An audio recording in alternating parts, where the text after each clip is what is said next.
Hey guys, MCU Collector here with another figure review. Next up is the Hasbro Marvel Legends series Disney Plus Wave 3, the What If Infinity Ultron Build-A-Figure. Here we have the final figure in the wave. This is Sharon Carter, Agent 13, originally in Captain America the Winter Soldier, then again in Captain America Civil War. I guess she wasn't in Avengers, right? Age of Ultron? Was she? No, I don't think she was. And then after Civil War, we didn't see her again until the Falcon and the Winter Soldier, right? So here we have her. This was the final figure that was revealed, right? Or was it She-Hulk? Man, I'm just, my mind's drawn a blank left and right. Not the most anticipated figure that I thought would come out. It makes sense that she came out, seeing as she was the power broker who played a major role in the show. So it does make sense, but there's a lot of other characters that I would have preferred to get ahead of time or before this one. But either way, you know, we have it. I'm happy to add her to the collection. We have not had an MCU Sharon Carter figure yet. We have a comic figure, of course. And then she actually did get a 3 3/4 inch release and a 2-pack with Black Widow. Not Black Widow, Black Panther. That was was it a Toys R Us exclusive? I think it was a Toys R Us exclusive 3 3/4 inch 2-pack that she had came, the MCU, the only MCU version. So now we have a 6-inch, so it is what it is. The Falcon and the Winter Soldier logo there, Sharon Carter. We get a look at like the Sam Wilson's shield. Side artwork of Sharon Carter looking really cool, and then Hasbro, I think, dropped the ball because they should have had a hooded head sculpt to go along with it. Maybe they had one planned and they couldn't fit in the budget or something, but I think this would have been a better look as opposed to her hair being down. Either way, I guess, you know, it works. I just think that would have been a really cool look. Here at the back of the package, her bio reads, "In hiding after breaking the Sokovia Accords, Sharon Carter inevitably finds herself entangled in Sam and Bucky's globe-trotting fight." That she does. So here, the Infinity Ultron, that will be the next video. We'll take a look at that undersized Ultron. But without further ado, let's get Sharon Carter out of the package. Okay, so here is the Sharon Carter figure out of the package. In terms of Build-A-Figure pieces, she has the head to the Infinity Ultron. You can kind of see Vision's head behind an Ultron mask in there. A little bit of that red and green in there. You can't really fully make it out, but you know that it's there. And then here we have his weapon piece, which comes into 2 parts, and I will actually put this together in the Build-A-Figure video. But man, this thing's like super rubber. It's like all rubber, and I get it, right? You don't want a heavy, hard plastic that's just gonna poke somebody. But man, super, super, super soft. So this thing will not hold up well, I'm thinking, on its own. I bet it's gonna all start to fold down and stuff.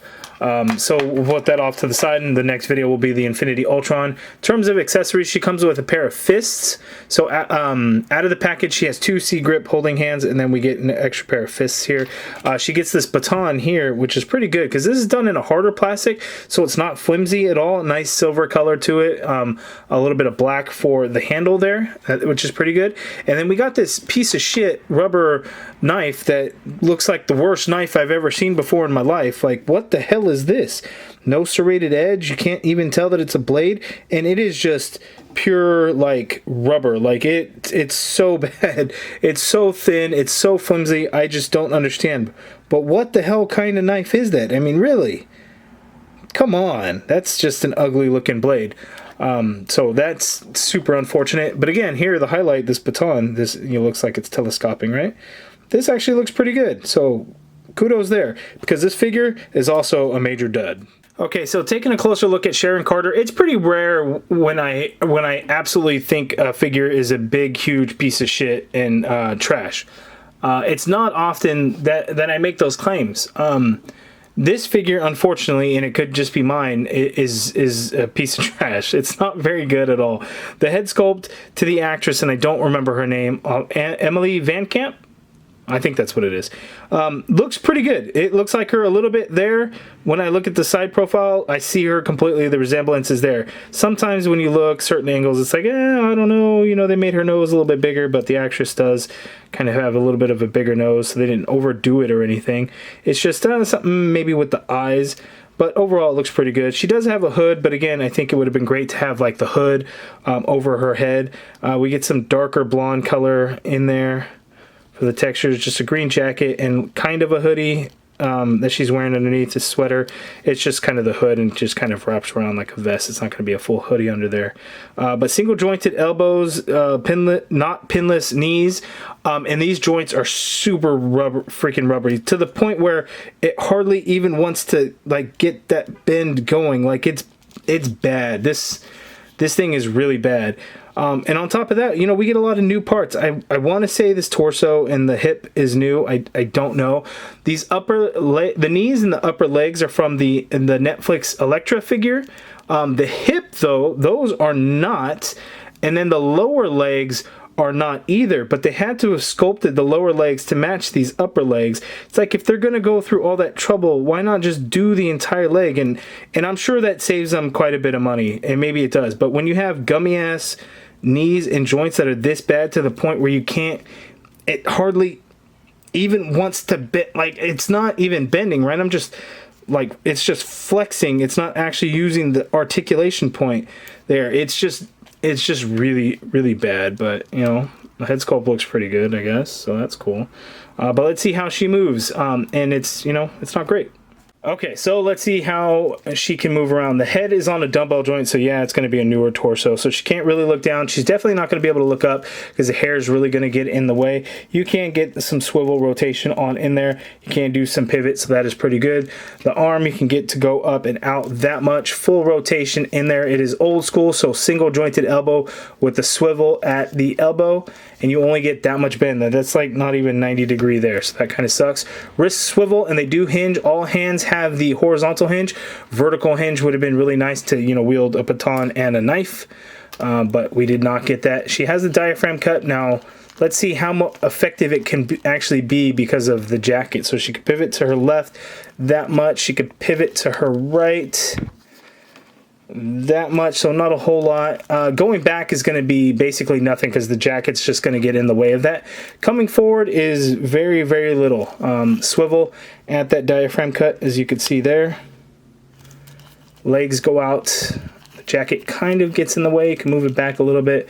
Legs go out that far apart, which is pretty good. Not a lot of female figures can actually do that.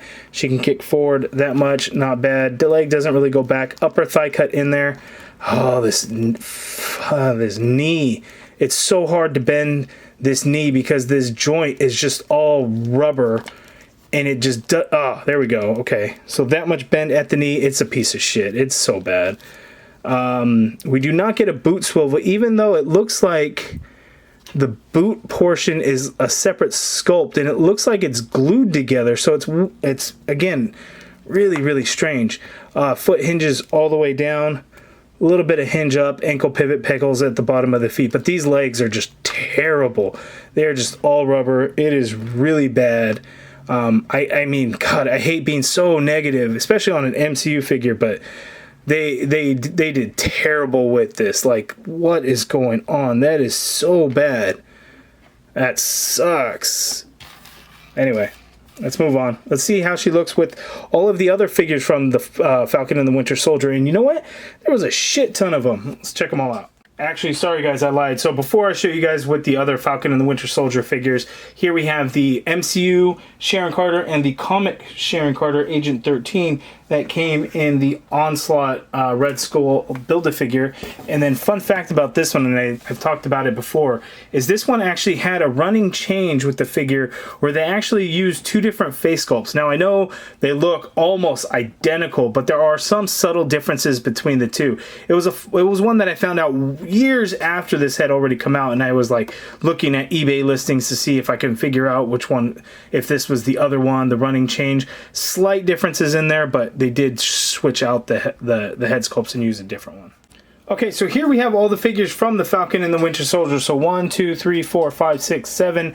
7 plus another Sam Wilson, which was a Build-A-Figure that had his flight gear and everything. So like 8 figures just from the Falcon and the Winter Soldier alone.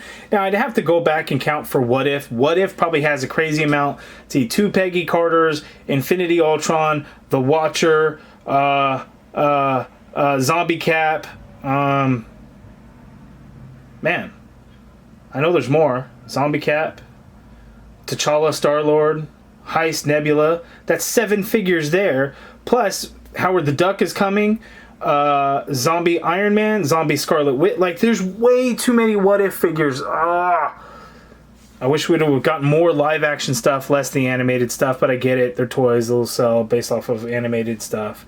But it kind of sucks. But this makes sense, you know. If we could, it would be nice if we got the other villain from the show, and I'm trying to think of what her name was, and I can't remember what her name was. I can't remember. But you know, Sharon Carter being the power broker, it makes sense to get the figure, but man, I just wish they did a better figure, something that was executed better. Hooded head, if you're gonna show the artwork of that, because it was kind of a badass look, right? She's trying to be all sneaky and stuff. Cover her face because she's the power broker. I think that was kind of the bigger thing, right? But just the legs are terrible on this. It's just super old school with single jointed elbows. And stuff, and it was kind of, I think it was the easiest one of the wave and everything to help budget out, which kind of sucks. The Falcon and the Winter Soldier is actually one of my least favorite shows. Something about it just didn't fully connect with me, and I think it has to do with some pacing things. You know, they had to cut a big storyline out due to the pandemic, and I think that really hurt the show to where it just, things didn't line up, and it just didn't pace well. And I think had they not had to do that, it could have worked out really well. But again, it makes sense to have her, you know, especially when you have, you know, Bucky, Winter Soldier, and Sam Wilson, Cap, and even Baron Zemo, because they kind of all, you know, were together in some scenes and everything. So it works out well, I guess. But you guys let me know down in the comments below. What do you think? What did you think of the Falcon and the Winter Soldier? Okay, so a pretty solid wave overall. You know, She-Hulk and Moon Knight and the two Hawkeyes are definitely the highlights of the wave, whereas these three just not quite there. Ms. Marvel is okay. It's just, you know, the single jointed elbows, when they could have done double jointed, would have worked out well. I don't know how much else they could have improved on the articulation based on the costume, the suit that she wears. You know, I'm sure there's things that they could do. The diaphragm, they should make it better. But you know, I think some of these are going to be easy passes. Ms. Marvel, I think a lot of folks just hated the show just because of who she is. They didn't give a shit anyway. They probably weren't going to buy the toy anyway, right? Who cares? But Sharon Carter, I think, is an easy pass. Mr. Knight is another easy pass. The two Hawkeyes, She-Hulk and the Moon Knight figure, definitely ones that I think should be picked up. But you guys let me know down in the comments below, what do you think of this wave? Which figures have you picked up, or are you planning to pick up? Let me know in the comments below. If you guys are interested in joining the MCU Collective and becoming a channel member, hit that join button. If you guys like this video, please do me a favor and hit that thumbs up button. Subscribe if you haven't already done so. And as always, thank you for watching.